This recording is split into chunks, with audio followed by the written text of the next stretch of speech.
Hablemos de Cuba, un emblema potente para muchas generaciones, en buena medida debido a eso. Así como en otro momento Esteco, de haber existido, Flandes, o tal vez ese momento inicial de la Revolución Rusa, Cuba encarnó una esperanza muy potente para el conjunto de la humanidad, ni hablar para América. La rareza, en comparación también con los ejemplos brindados, es que lo sigue encarnando. Pasa el tiempo y Cuba persiste. Una verdadera curiosidad, y habrá que esforzarse a la hora de hacer una historia clara del siglo XX para lograr entender por qué razón Cuba sobrevive en los mejores momentos del imperio y en los peores momentos del campo popular latinoamericano durante 5 décadas, estando a 150 kilómetros de Estados Unidos. Tengo la sensación que no basta con decir algo que es justo, la capacidad de resistencia y la convicción del pueblo cubano. Tampoco basta con explicar, aunque también tenga relación, la firmeza y la determinación de una conducción.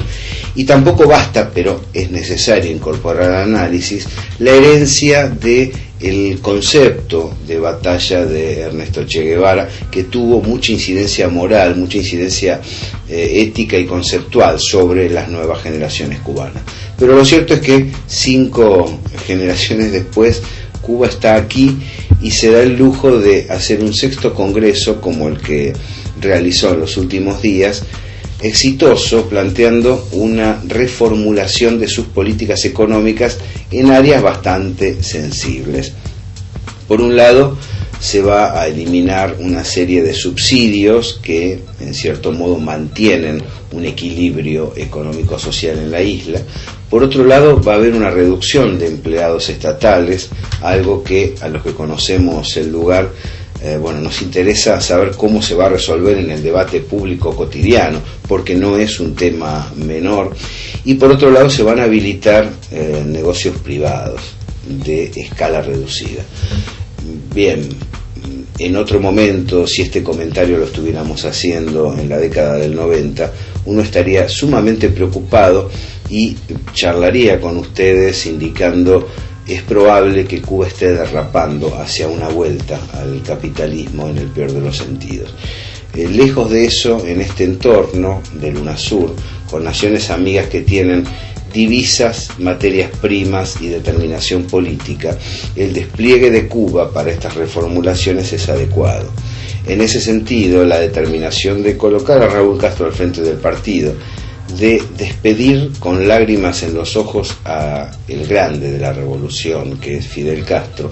pero también de incorporar nuevas camadas de dirigentes que permiten un debate más dinámico sobre determinadas circunstancias culturales, no solo económicas, que atraviesan la isla como desafíos previos, nacidos ya en los periodos en los cuales se observó que la revolución estaba consolidada,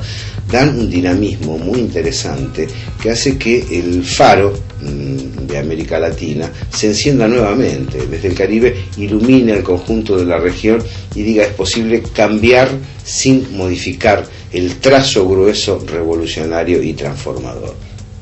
Pero es importante señalar esto: los tiempos históricos y el entorno no son ajenos al desarrollo de un proceso de cambios. Cuba hoy puede hacer esto porque emergió, también gracias a esa continuidad que Cuba marcó en su derredor, una perspectiva de cambio continental muy sólida y muy potente, con algunos afiliados realmente de billetera trascendente. Venezuela, Brasil y Argentina, sosteniendo este desarrollo, este viraje tranquilo que está desarrollando la nación cubana, son hechos de trascendencia que le permiten soslayar, dejar de lado y en modo alguno ignorar, pero darle menor importancia al bloqueo norteamericano. Ustedes saben que durante 2 décadas por lo menos Estados Unidos dijo hay que bloquear a Cuba y el mundo bloqueó a Cuba. Con el correr del tiempo y más en este último periodo, los capitales canadienses, españoles y latinoamericanos en general empezaron a fluir sobre la isla sin dificultad en el área de turismo, de insumos y con materias primas presentes. A partir de allí el bloqueo quedó deslucido y la economía norteamericana, que empezó a desinflarse después de la burbuja inmobiliaria y la crisis financiera, ha logrado una debilidad tan potente, aunque valga la redundancia, que Cuba puede realizar acuerdos, negocios con el resto del planeta, pero sobre todo con América Latina, que le permiten mantenerse en pie y realizar algunas modificaciones sin por eso trabar el desarrollo de la revolución. No ha sido en vano el esfuerzo de Ernesto Che Guevara. Esto, para algunos que no necesitan de los resultados para convencerse, es una frase obvia. Para nosotros, que consideramos que lo que le hace bien a los pueblos merece ser desplegado y lo que no puede ser recordado con cariño, pero en modo alguno reivindicado como si fuera un éxito por el mero hecho de haberse intentado, creemos que estas 5 décadas demuestran que Ernesto Che Guevara, entre tantos otros, puso su cuerpo, sus ideas y su vitalidad, su dinamismo, su coraje, su capacidad organizativa y su inteligencia práctica a la hora de guerrear en favor de una causa justa que operó durante todos estos años como necesaria para abrir el juego a un nuevo mundo como el que se está conociendo en la actualidad a través del UNASUR. Conociendo la situación comunicacional interna de Cuba, hago votos para que el periodismo cubano, los medios de comunicación en Cuba, se sumen a estas modificaciones, a esta flexibilidad que le puede permitir mejor juego y mayor volumen cultural. Conociendo esa situación, habiendo estado en la querida y reivindicada creación de Rodolfo Walsh y de Jorge Ricardo Massetti, Agencia Latinoamericana de Noticias Prensa Latina, quiero decir que al periodismo cubano le faltan algunos elementos importantes de investigación y debate que ahora, en este nuevo ciclo, con más serenidad, sin pensar que va a aparecer la CNN o va a aparecer algún otro medio para combatir la revolución, sino que pueden mantener un control, un borde, un margen con respecto a aquellos que quieren horadar el derecho de autodeterminación del pueblo cubano. Hay tiempo, hay lugar, hay posibilidades y capacidad humana para abrir el juego y generar un periodismo más interesante que el que se desplegó en las últimas décadas. Lo cierto es que